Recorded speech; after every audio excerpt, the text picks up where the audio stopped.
Bonjour, aujourd'hui on est en présence en charmante compagnie de monsieur Joël Spirou, qui est donc docteur en médecine, qui fait de la recherche avec le CRIGEN, qui est également président du CRIGEN, qui va nous parler un peu plus amplement, et également des études qui lui sont chères, c'est-à-dire des résidus de médicaments qu'on trouve dans l'eau. Je vous laisse la parole et puis vous présenter un peu plus amplement et ainsi que vos travaux. Bien, écoutez, merci de me poser ces questions-là.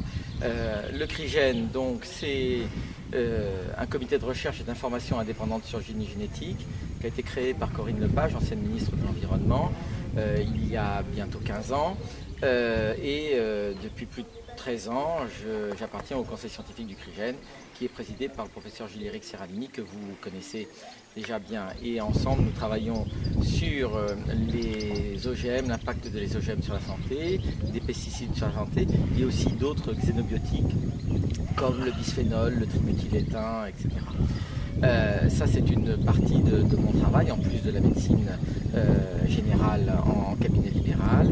Et j'ai initié au niveau de Rouen, la ville de Rouen, une étude sur les résidus de médicaments dans les eaux du CHU, du centre hospitalier universitaire de Rouen.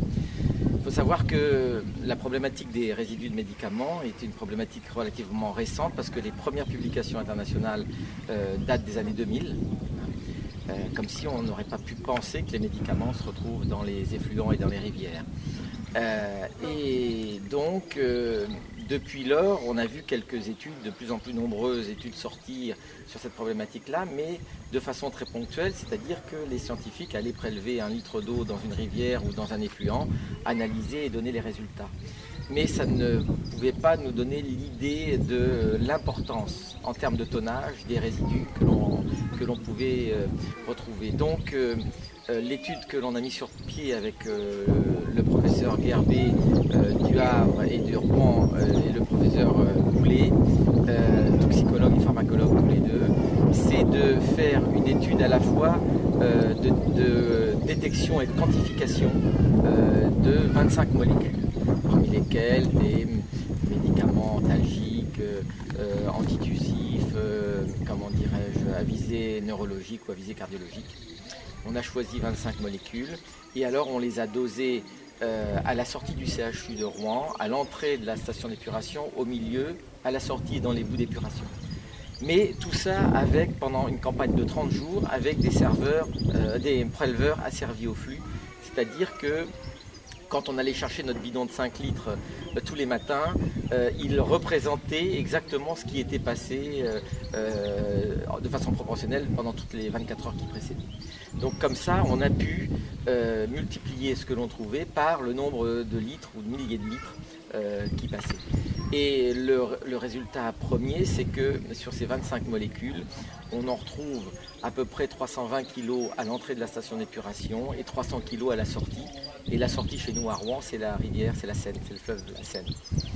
Donc sur 320 kg qui entrent dans la station d'épuration, il y en a 300 qui sortent. Ça veut dire que les stations d'épuration, déjà, premier point, ne sont pas faites pour retenir ces molécules-là. Et effectivement, on ne peut pas leur jeter la pierre, puisque elles n'ont jamais été conçues pour ça. Elles ont été conçues pour les grosses molécules, mais jamais pour les petites molécules. Donc il va y avoir un réel problème comment dirais-je, de nettoyage et de filtration de tous ces effluents. Ça, c'est le premier résultat. Le deuxième résultat, c'est qu'on s'est aperçu que certains produits étaient le reflet de l'activité hospitalière. Par exemple, on a dosé le gadolinium, qui est un métal qui n'est utilisé que dans les IRM. Et quand on suit les courbes de gadolinium, on s'aperçoit qu'il n'y a plus quasiment de gadolinium qui sortent ou qui rentrent dans la station d'épuration en week-end, pendant les ponts. On avait fait ça entre avril et mai. Et donc vraiment, on a des traceurs d'activité hospitalière. Donc c'est aussi un autre regard intéressant. Et le troisième point important, c'est que les résidus qui sortent du CHU, même s'ils sont très concentrés, par rapport à ceux qui rentrent dans la station d'épuration, en total, ils sont bien moins importants en termes de quantité. C'est-à-dire que les résidus de médicaments proviennent plus de ce qu'on appelle l'environnement diffus, c'est-à-dire les maisons, les habitations. Et là, sur Rouen, on a une agglomération de 450 000 habitants. hein. Donc pour 450 000 habitants, effectivement ça se comprend bien parce que heureusement tout le monde ne passe pas par le CHU et tout le monde n'a pas besoin. Mais la consommation de médicaments est très importante aussi naturellement à l'extérieur. Donc la question qui se pose, c'est la question de savoir comment ces médicaments, ces résidus de médicaments qui sont faits pour être permanents dans l'environnement et qui sont a priori des produits toxiques, bien que ce soit des médicaments, mais quand ils sont dans l'environnement, il ne faut pas les considérer comme des médicaments, mais comme des xénobiotiques, c'est-à-dire des produits étrangers à la vie, qui sont potentiellement dangereuses et qui peuvent potentiellement se bioaccumuler dans la chaîne alimentaire et se retrouver dans l'assiette.